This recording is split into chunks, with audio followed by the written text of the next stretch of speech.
Quick video lang, no, Tuesday afternoon. Dumating na in order ko na chain hoist. First time kong gumamit ng chain.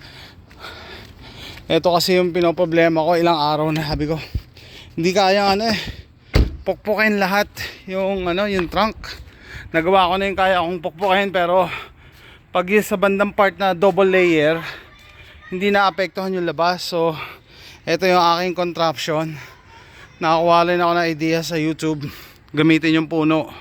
So the principle is kailangan mayroong backwards and upward pressure habang pinupukpok para yung bakal hindi bumalik. So feeling ko naman naging successful ako kasi kanina straight na straight to, kaya kita nyo may curve na siya na pag ganon. So umusli na siya dito.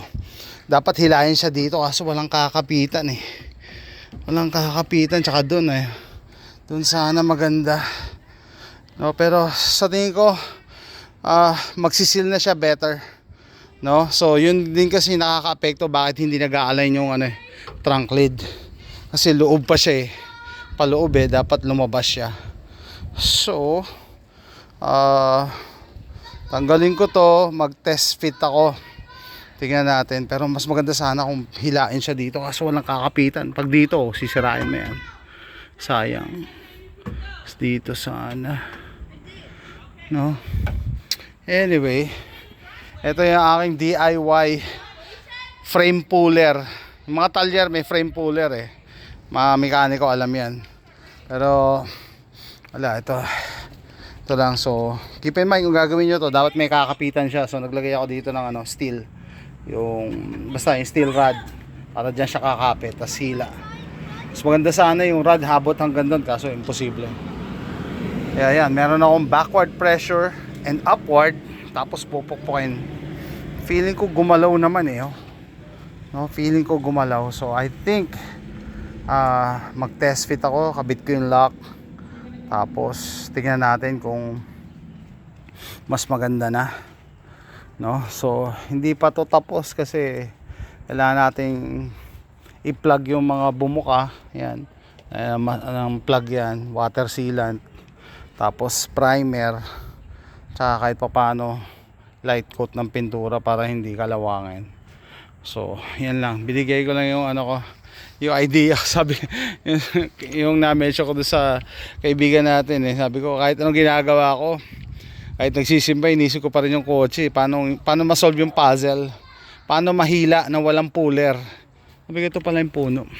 Nag-aalala lang ako, sabi ko baka hindi kaya ng puno. Hindi naman, kaya naman pala kasi frame lang naman hindi naman bubuhatin yung buong kotse.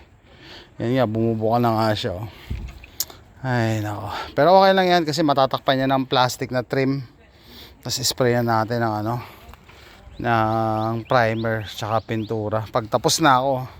Pero hindi kaya ng one sitting to, sasakit katawan mo talaga kakapukpok. Ito yung sinasabi kong double layer siya So pag pumukpok ka dito, walang silbi dito kasi dalawang layer, kaya dapat may puller talaga. Ingatan nyo to, ito yung airbag sensor. Tinamaan yan, puputok yung airbag. Okay, kaya hindi rin pumutok yung airbag ko kasi dito niya ako tinamaan sa trunk lid, hindi sa bumper. Kung sa bumper niya ako tinamaan, puputok yung airbag ko. Okay, so kahit pa paano lumabas naman, umatras siyang ganon. So binigyan ko lang yung update.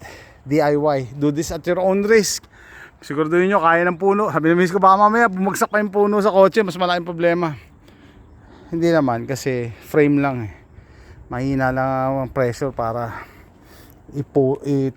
hilain mo yan paatras Yan, so habang may lilinawin ko, habang may pressure ka dito, pukpok, dagdag ka ng pressure kung kaya pa, wag yung masisira-sira na, tapos pukpok para hindi siya bumalik sa dati niyang posisyon. Yan guys, DIY frame puller. DIY frame puller. Salamat sa puno ko. Tumabi, hindi kaya ng puno ko Dasi guys, mga nagdi-DIY dyan na walang access sa talyer, ito yung naisip ko solusyon. Okay guys, kung nagustuhan nyo yung video na to, lalo na sa mga kababayan ko nagdi-DIY, please click like and subscribe. And thanks for watching. Bye.